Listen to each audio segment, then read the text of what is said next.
गुरुवे शरणं गुरुवे शरणं गुरुवे शरणं गुरुवे शरणं Om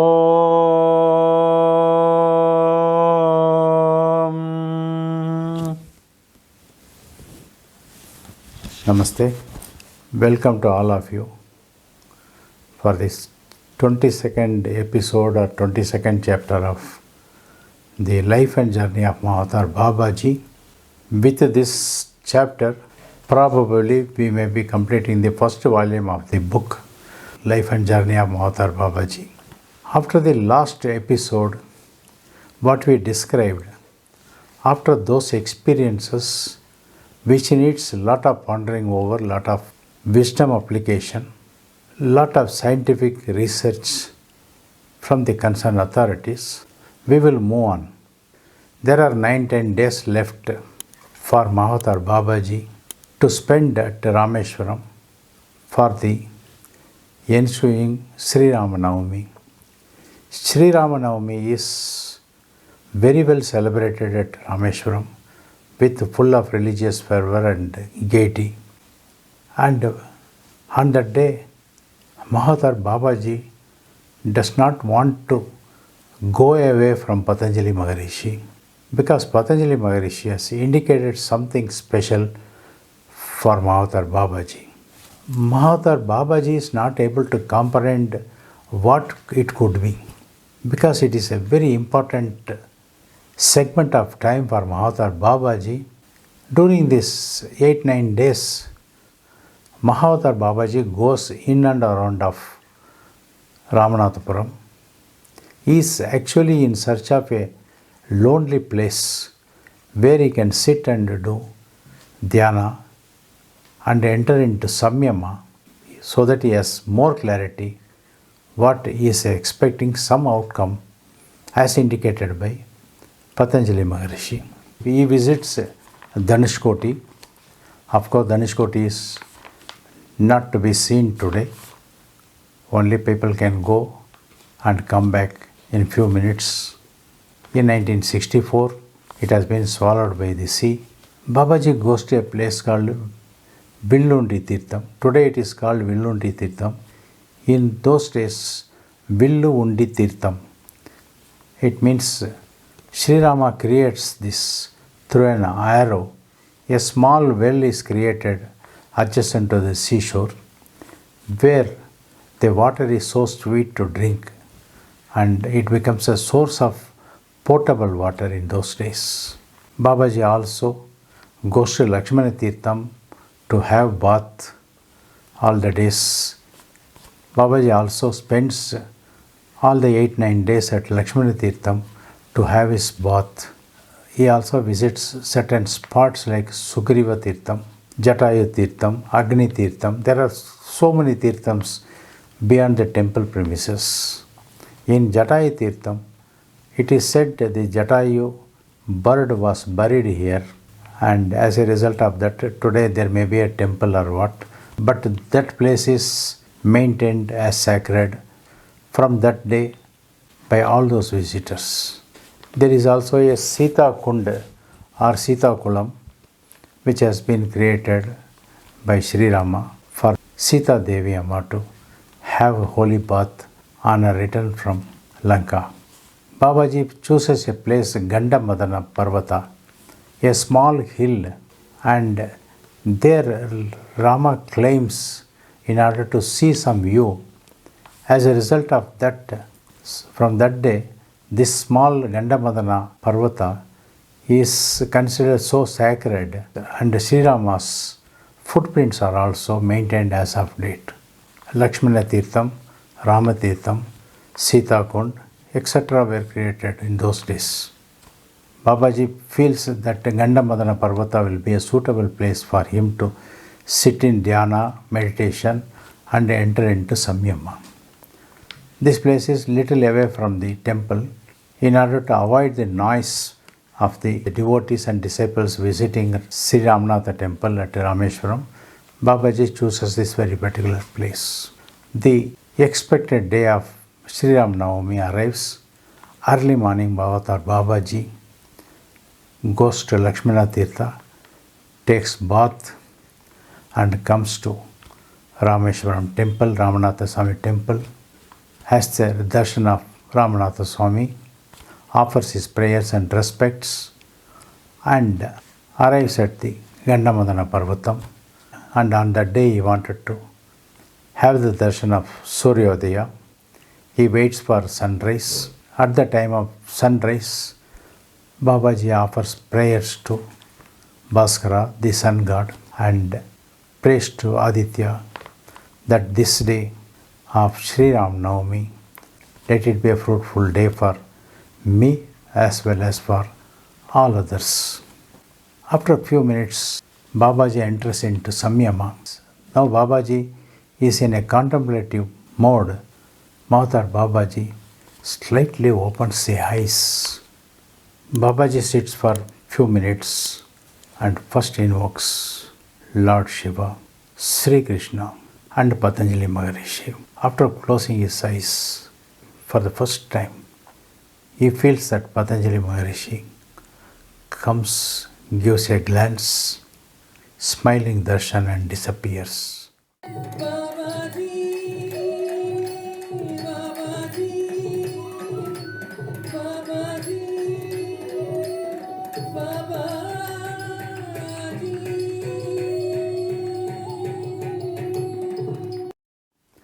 Now Mahavatar Babaji closes his eyes and goes into deep samyama. Mahavatar Babaji is able to see a dark, small bindu in the sky very far off. Now Mahavatar Babaji is in confusion whether it is samyama or what he is seeing is in reality. The hands are trying to go near his eyes, but his mind is stopping him from lifting the hands, as a result of which Mahavatar Babaji automatically forms Yoga Mudra by touching his thumb and index finger and straightening all the three fingers from both his hands. He doesn't want any physical interference of his hands near the eyes. He looks and focuses his eyes on the sky to open the eye or not to open the eye is a question. Slightly opens the eyes. Automatically, Mahavatar Babaji forms himself into Shambhavi Mudra, a half open eye and half closed eye, looks at the sky. In reality, there is a dot which is coming in the sky, a very, very small dot. The dot is not at all enlarging. It continues to come nearer to him. It appears to be coming forward towards Mahavatar Babaji, but the size of the dot is not at all increasing. He focuses continuously. It is for the first time he happens to assume Shambhavi Mudra. He continues his samyama in that state of Shambhavi Mudra, and it continues and continues and continues. After a long, long time, the dark bindu comes little bigger, little enlarged vision is able to see. Mahavatar Babaji continues his dhyana in Shambhavi Mudra. Mahavatar Babaji feels little pain in his face, around the eyes, by continuously being in that Shambhavi Mudra. His hands are now totally locked and both the hands are in Yoga Mudra. He continues. The dot slowly enlarges and comes as slow as possible. Slowly it comes. The dot becomes slightly bigger. Now Mahavatar Babaji is able to see a shape of an elephant coming from the sky. The elephant looks white and the black spot is not seen. He is able to see a bigger elephant, white in color, but he is not able to see the darkness. Babaji experiences and feels that because of the brightening sunlight, the black is not visible, or it was looking black earlier. Some kind of imaginations go beyond the mind of Mahavatar Babaji, but not shaking his eyes. He continues to be in Shambhavi Mudra and Yoga Mudra in his hands. After a while, Mahavatar Babaji is able to see a large elephant coming in front of him, but now the elephant is not white, but it is in its normal color. As Mahavatar Babaji is able to focus more and more on in and around the elephant, he is able to see a dot below the elephant also. Mahavatar Babaji was astonished to see a crow carrying an elephant. He is able to move forward without even beating its wings. How it is possible for the elephant to sit on a crow? This is something confused the state. Mahavatar Babaji comes out of Shambhavi Mudra, relaxes himself, and he goes into deep samyama. After some time, he opens his eyes. When he opens his eyes, he was astonished to see the crow is landing and the elephant is getting disembarked from the body of the crow. This is something which Mahavatar Babaji is not able to contemplate, not able to understand, not able to digest the sceneries. The elephant goes for darshan of Sri Ramanatha Swami, and the crow stays in front of Mahavatar Babaji. At this stage, Patanjali Maharishi comes near Mahavatar Babaji, offers his respectful salutation to the crow, and the crow now enlarges itself and becomes almost bigger than the elephant which it was carrying. By looking at this scene, Mahavatar Babaji stands up in simultaneous action.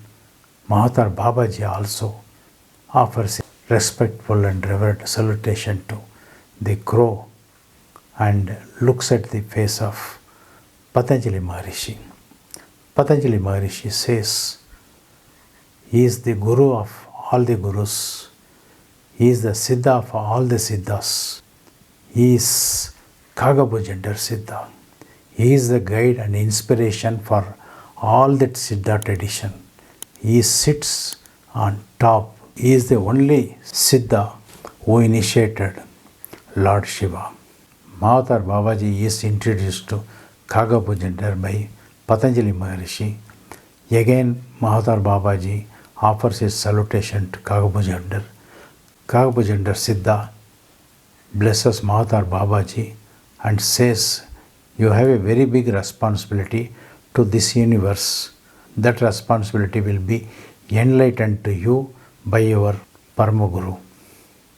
At this stage, Mahavatar Babaji did not know who is going to be his Paramaguru. He respects and very humbly he accepts the words of wisdom from Kagabhujandar Siddha. Kagabhujandar also blesses Mahavatar Babaji and says that in each yuga there appears a set of Agama Shastra.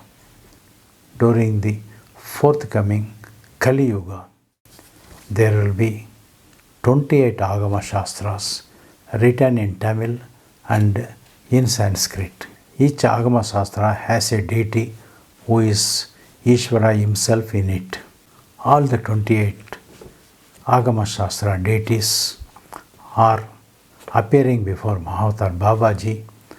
All the 28 Agameshwaras bless Mahavatar Babaji, offer flower petals and holy water on Mahavatar Babaji. Kagabhujandar also enlightens Mahavatar Babaji that the entire universe is in offering to you on this very auspicious day, showering their blessings on you. The entire universal Shastras, the knowings, the wisdom, the knowledge, everything is bestowed on you. But all these things will get activation after your Paramaguru gives his blessings and opens your eyes. Heaps of showerings, heaps of blessings, heaps of holy water sprinkle happens to Mahavatar Babaji at the spot, in the presence of Kagabhujandar, in the presence of Patanjali Maharishi. Mahavatar Babaji's eyes are filled with blissful tears. No words are coming out of Mahavatar Babaji. The situation is very well understood by Kagabhujandar, and Kagabhujandar takes leave and disappears in a matter of seconds. Now, Patanjali Maharishi is with Mahavatar Babaji. Patanjali Maharishi says that Kagabhujandar is Siddha of Siddhas. Kagabhujandar is witness to 8 pralayas. There are 4 yugas called Chatur yugas, consisting of 43,20,000 years. Likewise, 43,20,000 years multiplied by 8 is Ashtachatur yugas. Kagabhujandar has witnessed 8 pralayas in his life, and there is no birth or there is no death for Kagabhujandar in human form. Kagabhujandar lives in each cell and each atom of the universe. It is astonishing to know these facts from Patanjali Maharishi. Patanjali Maharishi continues that each time the destruction, the pralaya happens, Kagabhujandar will disappear. If the destruction happens through water, he will mingle with water atoms. If the destruction happens through fire, he will enter into fire atoms. If the destruction happens through air, he will mingle with the air atoms. Likewise, in all the Panchabhutas, in each cell, each atom, he will live and escape. And also, Patanjali Maharishi says, Kagabhujandar's consort is Bahula Devi.